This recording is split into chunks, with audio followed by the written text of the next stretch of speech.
And this time, it's reality TV. For real. At around 3:30 p.m. on August 13th, Ryan enters the hotel with Jasmine. Interesting enough, the luggage that we found her in, we see them checking into the hotel room with. The security camera watches as a porter shows Ryan and Jasmine to their room. They change, they get dressed, they're dressed up nice, then they leave the hotel.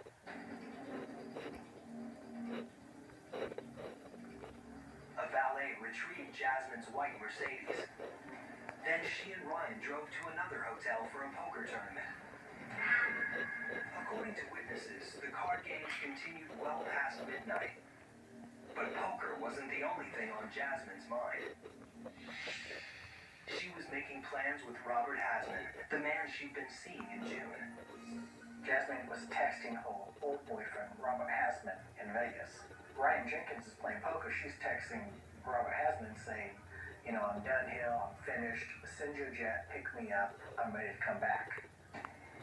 Jasmine and Ryan got the car around 2:30 a.m. and left together. The evidence suggests that things turned ugly almost immediately.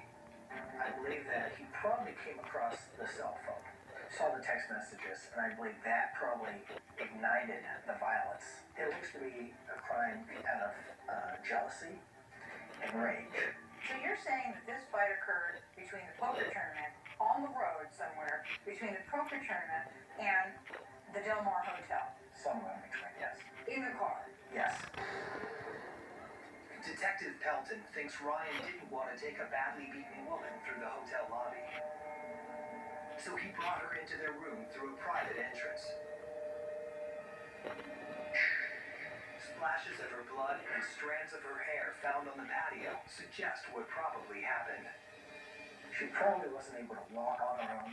He probably carried her down into the patio to get into the room, but then realized he can't get into the room through the back door. So he actually left her in the back patio. Then we see him on the video surveillance running into his room, at which time he opened the door and probably brought her inside the room. At around 5, Ryan appears again. He's holding the handset from the phone in his room. What's that suggest to you? Someone was alive in the room and he didn't want to make a phone call. Ryan walks off camera down the hallway and returns with a bucket of ice. Then he's alone in the room with Jasmine for about an hour and a half. Now during this time, they're probably having a discussion about, I'm so sorry, I flipped out, this isn't like me, I apologize, don't call the cops. But Jasmine was done with him and probably was saying, I am calling the cops. And it was at that point that the panic really set in. Out of his mind with fear, Ryan strangled her.